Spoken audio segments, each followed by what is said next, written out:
5గురు ధనవంతులతో తిరిగితే మీరు 6వ ధనవంతుడు అవుతారు.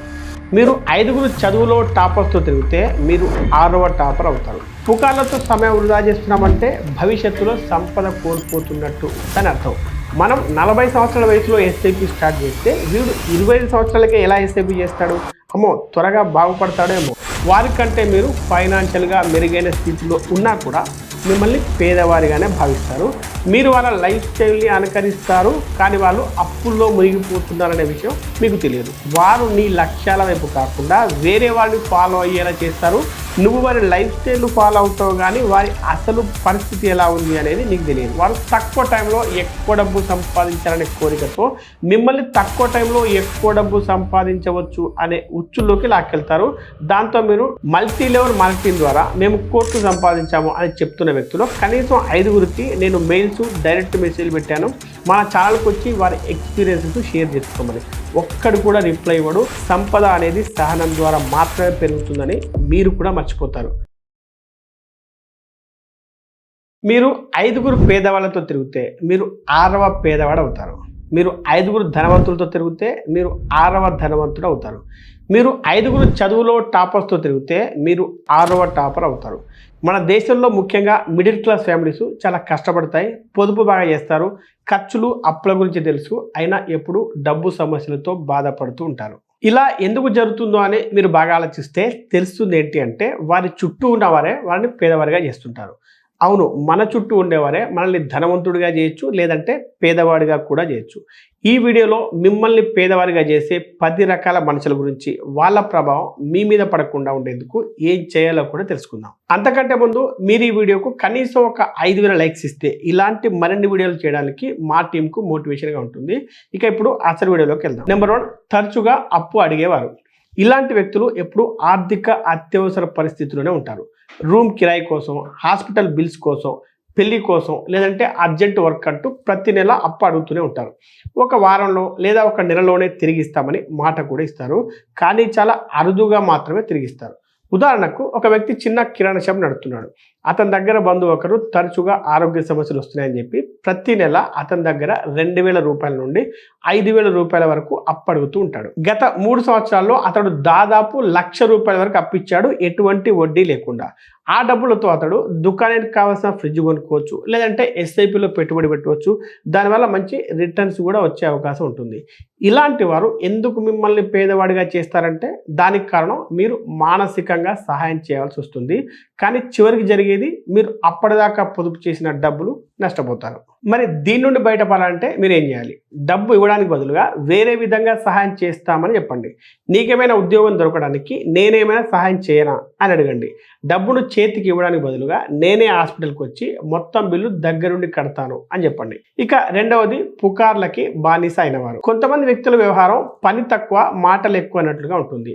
వీరు ఒక గ్రూప్తో కలిసి టీ తాగుతూ కూర్చుంటారు. చుట్టుపక్కల వారి గురించి, సెలబ్రిటీల గురించి, రాజకీయాల గురించి పనికిరాని మాటలు మాట్లాడతారే తప్ప ఇన్కమ్ గురించి కానీ, ఇన్వెస్ట్మెంట్ల గురించి కానీ, గ్రోత్ గురించి కానీ ఏ ఒక్క రోజు కూడా మాట్లాడరు. ఉదాహరణకు ఒక కాలనీలో ఒక మహిళల గ్రూపు రోజు కలుస్తూ ఉంటుంది, కనీసం గంటన్నర. ఎందుకంటే ఆ కాలనీలో ఉండే మహిళలు ఎవరెంత బంగారం కొన్నారు, ఎవరు ఎలా పెళ్లి చేసుకున్నారు, అత్తాకూడళ్ళు ఎవరింట్లో బాగా కొట్టుకుంటున్నారు, ఇలాంటి పుకార్ల గురించి మాత్రమే వారు మాట్లాడుకుంటూ ఉంటారు.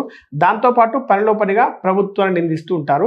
ఆ గ్రూప్లో ఉండే ఒక అమ్మాయి ఆ గంటను ఒక ఫ్రీలాన్సింగ్ నేర్చుకోవడానికి ప్రతిరోజు ఉపయోగిస్తూ ఇప్పుడు ఇంటి నుండే నెలకు 18,000 రూపాయలు సంపాదిస్తుంది. వారెందుకు అలాంటి అమ్మాయిని పేదవారిగా చేస్తారంటే దానికి కారణం సమయమే వారికి అత్యంత ముఖ్యమైన వనరు కాబట్టి, దాన్నే వారు వృధా చేస్తారు కాబట్టి.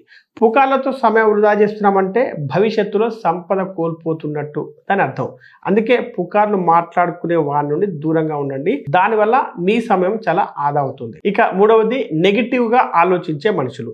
అది పని చేయదు, ఇది రిస్క్తో కూడుకుంది, సమయాన్ని వృధా చేయకు, ఒకవేళ నువ్వు ఓడిపోతే ఏంటి, ఇలాంటి మాటలు మీరు తరచుగా వింటూ ఉంటారు నెగిటివ్గా ఉండే మనుషుల దగ్గర నుండి. మీరు ఏదైనా మంచి పని చేయాలని ప్రయత్నించినా వీరందులో నెగిటివ్ కోణమే చూస్తారు. ఉదాహరణకు ఒక వ్యక్తి టిఫిన్ సెంటర్ స్టార్ట్ చేద్దామని అనుకున్నాడు, కానీ వాళ్ళ మామయ్య అదే పని ప్రతి ఒక్కరు చేస్తున్నారు, నువ్వు ఫెయిల్ అవుతావు అని చెప్పాడు. కానీ అతను మాత్రం అవేమి పట్టించుకోకుండా స్టార్ట్ చేశాడు. మొదట్లో 5 కస్టమర్లతో స్టార్ట్ అయిన టిఫిన్ సెంటర్ ఇప్పుడు ప్రతిరోజు 200 మంది ఉద్యోగులకు భోజనం పెట్టే స్థితికి చేరుకుంది. ఒక 25 సంవత్సరాల యువకుడు నాతో మాట్లాడిన తర్వాత ఎస్ఐపి చేద్దామని అనుకున్నప్పుడు చాలా మంది రిస్క్ వద్దు అని చెప్పేసి వారించారు. అయినా అతడు నెలకు 15,000 ఎస్ఐపి స్టార్ట్ చేశాడు. వారు ఎస్ఐపి వద్దని ఎందుకు చెప్పుంటారు? మనం 40 సంవత్సరాల వయసులో ఎస్ఐపి స్టార్ట్ చేస్తే వీడు 25 సంవత్సరాలకే ఎలా ఎస్ఐపి చేస్తాడు? అమ్మో, త్వరగా బాగుపడతాడేమో. ఇలాంటి వారు మిమ్మల్ని పేదవారిగా ఎందుకు చేస్తారు అంటే దానికి కారణం వారు మనలో భయాన్ని ఇంకా అనుమానాన్ని నింపుతారు. దాంతో మనం ధైర్యంగా ముందడుగు వేయడం మానేస్తాము.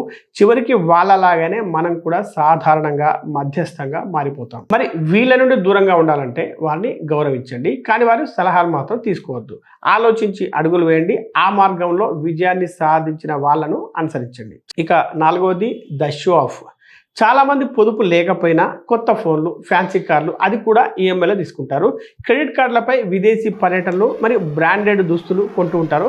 వీరంతా షో ఆఫ్ కేటగిరీ అన్నమాట. ఉదాహరణకు ఒక యువకుడు వాళ్ళ కాలేజ్ ఫ్రెండ్స్ దగ్గర ఐఫోన్ ఉందన్న కారణంగా పర్సనల్ లోన్ తీసుకొని మరీ ఐఫోన్ కొనుక్కున్నాడు. దానికి మంత్లీ ఈఎంఐ 10,000 రూపాయలు. కానీ అతనికి ప్రతి నెల బ్యాంక్ ఖాతాలో మిగిలేది కేవలం 500 రూపాయలు మాత్రమే. అలాంటి వారు ఎందుకు మిమ్మల్ని పేదవాడిగా చేస్తారంటే దానికి కారణం వారికంటే మీరు ఫైనాన్షియల్గా మెరుగైన స్థితిలో ఉన్నా కూడా మిమ్మల్ని పేదవారిగానే భావిస్తారు. మీరు వాళ్ళ లైఫ్ స్టైల్ని అనుకరిస్తారు, కానీ వాళ్ళు అప్పుల్లో మునిగిపోతున్నారనే విషయం మీకు తెలియదు. ఇలాంటి వాటిని తప్పించుకోవడానికి మీ ఆదాయానికి తగ్గట్టే జీవించండి, మీ ఆదాయాన్ని బట్టి జీవించండి. మీ ఆదాయాన్ని మాత్రమే కాకుండా మీ ఆస్తుల్ని కూడా అప్గ్రేడ్ చేసుకున్న తర్వాతే మీ లైఫ్ స్టైల్ని అప్గ్రేడ్ చేసుకోండి. ఇక 5వది ఇతరులతో పోల్చుకుంటూ జీవించే వ్యక్తి. చాలామంది ఎప్పుడు పోల్చుకుంటూ ఉంటారు. ఎట్లా అంటే మన పక్కింటి వాడు ఎక్కువ సంపాదిస్తున్నాడని, నీ బంధువు ఫ్లాట్ కొనేసాడట, వాళ్ళ కొడుకు జాబ్ ప్యాకేజ్ చూడు అని ఇలా మాట్లాడుతూ అసూయ, గందరగోళంతో నిండిన వాతావరణాన్ని సృష్టిస్తూ ఉంటారు. ఉదాహరణకు ఒక వ్యక్తి ప్రతి నెల 15,000 రూపాయల ఎస్ఐపి చేసేవాడు. ఎప్పుడైతే అతని ఫ్రెండ్ కారు కొన్నాడో ఇతనికి కూడా కారు కొనాలని అనిపించింది. అప్పుడు ఎస్ఐపిలను ఆపేసి వెంటనే కార్ లోన్ తీసుకున్నాడు. ఇప్పుడు అతని నెట్వర్త్ 0. మరి వారెందుకు మిమ్మల్ని పేదవారిగా చేస్తారు అంటే దానికి కారణం వారు నీ లక్ష్యాల వైపు కాకుండా వేరే వారిని ఫాలో అయ్యేలా చేస్తారు. నువ్వు వారి లైఫ్ స్టైల్ ఫాలో అవుతావు, కానీ వారి అసలు పరిస్థితి ఎలా ఉంది అనేది నీకు తెలియదు. మీరేం చేయాలంటే మీరు ఎంచుకున్న దారి మీదనే దృష్టి పెట్టండి. పక్క వాళ్ళ విజయాన్ని నువ్వు ఒత్తిడిగా కాకుండా ప్రేరణగా భావించాలి. ఇక 5వది ఆర్థిక నిరక్షరాస్యులు. మనలో చాలా మందికి బడ్జెట్ వేసుకోవడం గురించి కానీ, పొదుపు చేయడం గురించి కానీ, ఇన్సూరెన్స్ల గురించి కానీ, మ్యూచువల్ ఫండ్స్ గురించి కానీ, ఇంకా ట్యాక్స్ల గురించి కానీ ఏమీ తెలియదు. అంతకంటే దారుణమైన విషయం ఏంటంటే మనం నేర్చుకోవడానికి కూడా ఇష్టపడం. ఉదాహరణకు ఒక వ్యక్తి తనకొచ్చే మొత్తం ఆదాయాన్ని ప్రతి నెల మొత్తం ఖర్చు చేసేవాడు. పొదుపు లేదు, టర్మ్ ఇన్సూరెన్స్ కూడా లేదు. అతను చనిపోయినప్పుడు అతని కుటుంబం ఆసుపత్రికి ఇంకా దాన సంస్కరణలకు 3 లక్షల రూపాయలు అప్పు చేయాల్సి వచ్చింది. దీనికి కారణం ఆ వ్యక్తి ఆర్థిక నిరక్షరాస్యుడు కావడమే. ఇలాంటి వారు మిమ్మల్ని పేదవాడిని ఎలా చేస్తారంటే ఇలాంటి వ్యక్తులు మీ కుటుంబంలో లేదా మీ బంధువుల్లో ఉంటే వారికి ఆర్థిక అవగాహన అనేది సరిగ్గా లేకపోవడం వల్ల మీ భవిష్యత్తు అంధకారంగా మారుతుంది. వారు చేసిన తప్పులకు మీరు మూల్యం చెల్లించాల్సి వస్తుంది. ఇలాంటి వారితో వాదించకండి. మీ పనుల ద్వారా వాళ్ళకి నేర్పించడం మొదలుపెట్టండి. ఫైనాన్స్కి సంబంధించిన యూట్యూబ్ వీడియోలు కానీ, పాడ్కాస్ట్లు కానీ వాళ్ళకు షేర్ చేయండి. ఇక 7వది త్వరగా ధనవంతుడు కావాలనే కలలు కనేవాడు. మనలో చాలా మంది డబ్బు సంపాదించేందుకు షార్ట్ కట్స్ మీద ఎక్కువ నమ్మకం పెట్టుకుంటారు. బెట్టింగ్ యాప్స్ అని, పోంజీ స్కీమ్స్ అని, రిజిస్ట్రేషన్ లేని చిట్టీలని, నకిలీ క్రిప్టో స్కామ్స్ అని, లాటరీ టికెట్ అని. ఉదాహరణకు మీకు తెలుసు, ఒక్కొక్క ఇన్ఫ్లుయెన్సర్ ప్రమోట్ చేసిన బెట్టింగ్ యాప్స్లో ఎంతో మంది వేలు లక్షల రూపాయలు పోగొట్టుకున్నారు. 3 రోజుల్లో, వారం రోజుల్లో డబ్బు డబుల్ అవుతుందని ఆశపడ్డారు. కానీ చివరికి నష్టపోయి సిగ్గుతో ఎవరికి చెప్పకుండా ఉన్నారు. కొంతమంది ఆత్మహత్య చేసుకున్నారు. ఇలాంటి వారు ఎందుకు మిమ్మల్ని పేదవాడిగా చేస్తారంటే దానికి కారణం వారు తక్కువ టైంలో ఎక్కువ డబ్బు సంపాదించాలనే కోరికతో మిమ్మల్ని తక్కువ టైంలో ఎక్కువ డబ్బు సంపాదించవచ్చు అనే ఉచ్చులోకి లాక్కెళ్తారు. దాంతో మీరు డబ్బు కోల్పోతారు, మనశ్శాంతి కోల్పోతారు. కానీ వారు నిజంగానే తక్కువ టైంలో ఎక్కువ డబ్బు సంపాదిస్తారు. మరి మీరేం చేయాలంటే కష్టపడకుండా డబ్బు ఎలా వస్తుంది అనేది ఆలోచించండి. పలికిమాలిన బెట్టింగ్ యాప్స్, స్టాక్ మార్కెట్లో ట్రేడింగ్, మల్టీ లెవెల్ మార్కెటింగ్ స్కీముల నుంచి దూరంగా ఉండండి. సంపద అనేది అదృష్టంతో కాదు, క్రమశిక్షణ ద్వారా మాత్రమే ఏర్పడుతుంది అని గుర్తుంచుకోండి. మల్టీ లెవెల్ మార్కెటింగ్ ద్వారా మేము కోట్లు సంపాదించాము అని చెప్తున్న వ్యక్తులు కనీసం 5గురికి నేను మెయిల్స్, డైరెక్ట్ మెసేజ్ పెట్టాను. మన ఛానల్కి వచ్చి వారి ఎక్స్పీరియన్సెస్ షేర్ చేసుకోమని. ఒక్కడు కూడా రిప్లై ఇవ్వడు. ఎందుకో మీకు ఇప్పటికే అర్థమైంది అనుకుంటాను. ఇక 8వది ఆధారపడే వ్యక్తుల్ని తయారు చేసేవాడు. చాలామంది వ్యక్తులు తమంతా ఆరోగ్యంగా ఉండి పనిచేసే స్థితిలో ఉన్నా కూడా ఎప్పుడు మీరే అన్నీ చూసుకోవాలని ఆశిస్తూ ఉంటారు. ఉదాహరణకు ఇంటి అద్దెలు, చదువు ఖర్చులు, తినే ఖర్చులు ఇలాంటివి. ఉదాహరణకు నాకు తెలిసిన ఒక వ్యక్తి పెద్దన్నకు 32 ఏళ్ళు. గత 4 ఏళ్ళుగా ఉద్యోగం లేదు. ప్రతి నెల అన్న అవసరాల కోసం ఇతడు నెలకు ఒక 8,000 రూపాయలు ఖర్చు చేస్తున్నాడు. ఇతడికి MBA చేయాలనే ఆశ ఉన్నా కూడా తన అన్న భారం వల్ల అతడు చదువుకోలేకపోతున్నాడు. ఇలాంటి వారు ఎందుకు మిమ్మల్ని పేదవాడిగా చేస్తారంటే దానికి కారణం వారు మీరు చేసే సహాయాన్ని అలవాటుగా మార్చుకుంటారు. చివరికి వారికి మీరు ఒక ATM లాగా మారిపోతారు. మరి మీరేం చేయాలంటే సహాయం చేయడంలో కొన్ని లిమిట్స్ పెట్టుకోండి. 1 లేదా 2 సార్లు సహాయం చేయండి. ఆ తర్వాత వారి కాళ్ళ మీద వారిని నిలబడమని చెప్పండి. ప్రేమ పేరుతో సోమరితనాన్ని పెంచొద్దు. ఇక 9వది బానిస, మద్యం, ఖర్చు, గేమింగ్. చాలా మంది మద్యం, సిగరెట్లు, గేమ్స్, ఖరీదైన ఆహారం, అవసరం లేని షాపింగ్ మీద డబ్బు ఖర్చు చేస్తారు. అంతటితో ఆగకుండా ఆ అలవాట్లను మీకు కూడా అంటిస్తారు. ఉదాహరణకు ఒక IT కంపెనీలో పనిచేసే ఒక వ్యక్తి స్విగ్గీలో ఆర్డర్లు పెట్టుకోవడానికి, మందు తాగడానికి ప్రతి నెల 10,000 రూపాయల దాకా ఖర్చు చేస్తూ ఉండేవాడు. కొన్ని రోజులకు అతడి ఫ్రెండ్ కూడా అతనికి తోడయ్యాడు. కొద్ది కాలంలోనే ఇద్దరి పొదుపు అనేది 0 అయిపోయింది. పైగా ఇద్దరు క్రెడిట్ కార్డ్ అప్పుల్లో మునిగిపోయారు. ఇలాంటి వారు ఎందుకు మిమ్మల్ని పేదవారిగా చేస్తారు అంటే దానికి కారణం ఈ అలవాట్లు అనేవి అంటు వ్యాధులు లాంటివి. వీరు వృధా ఖర్చులు కూడా సాధారణ ఖర్చులుగా మార్చేస్తారు. వీరి నుండి మీరు తప్పించుకోవాలంటే అలాంటి వ్యక్తులతో సంబంధాన్ని తగ్గించండి. కాదు అని గట్టిగా చెప్పండి. ఫ్రెండ్ చేత చెప్పించండి. ఒత్తిడి పెట్టండి. ఖర్చులు లెక్క పెట్టడం మొదలుపెట్టి వాళ్ళని కూడా అలా చేయమని చెప్పండి. ఒకవేళ వినకపోతే వారి నుంచి తప్పుకోవడమే మంచిది. ఇక 10వది మిడిల్ డ్రాప్ వ్యక్తి. కొంతమంది వ్యక్తులు పూర్తిగా ఉత్సాహంతో కొత్తగా ఏదైనా ప్రారంభిస్తారు. కొత్త ఉద్యోగం, ఏదైనా పని, ఫిట్నెస్ ప్లాను మొదలైనవి. కానీ ప్రారంభించిన 2 నెలల్లోనే మానేస్తారు. వీరి ఉత్సాహం అనేది తాత్కాలికం మాత్రమే. కన్సిస్టెన్సీ అనేది శూన్యం. ఉదాహరణకు ఒక మహిళ 3 సంవత్సరాల్లోనే 4 వేరు సైడ్ బిజినెస్లు ప్రారంభించింది. Home baking, tuition, clothing reselling మరియు యూట్యూబ్. ప్రతిసారి 2-3 నెలల తర్వాత పోటీని తట్టుకోలేక మార్కెట్ను తిట్టుకుంటూ వదిలేసేది.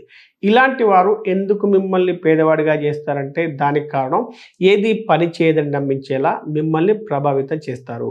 దాంతో మీరు కూడా ప్రయత్నించడం మానేస్తారు. సంపద అనేది సహనం ద్వారా మాత్రమే పెరుగుతుందని మీరు కూడా మర్చిపోతారు. మరేం చేయాలంటే వారు వదిలిపెట్టినా కూడా మీరు మాత్రం అలాగే స్థిరంగా ఉండండి. వారి సందేహాలకు మీ ఫలితాలే సమాధానం అవుతాయి. చివరిగా మీరు మీ కెరీర్ను ఎంచుకున్నట్లే మీ సర్కిల్ను కూడా ఎంచుకోండి. మీరు ధనవంతులు కావాలని, ఆర్థికంగా స్వేచ్ఛ పొందాలని తీవ్రంగా ఆలోచిస్తుంటే మీ చుట్టూ ఉన్న వ్యక్తుల పట్ల మీరు చాలా నిజాయితీగా ఉండాలి. మీ చుట్టూ ఈ 3 రకాల వాళ్ళనే ఉంచుకోండి. పొదుపు చేసేవారు, పెట్టుబడి పెట్టేవారు, నేర్చుకునే వ్యక్తులు, పుకార్లు కాకుండా లక్ష్యాల గురించి మాట్లాడేవారు, నీ ఎదుగుదలకు ప్రేరణ ఇచ్చే వ్యక్తులు. ఈ వీడియో మీకు నచ్చితే లైక్ చేసి కామెంట్ చేయండి. మీకు తెలిసిన వారందరికీ ఈ వీడియోను షేర్ చేయండి. Be rich, stay rich.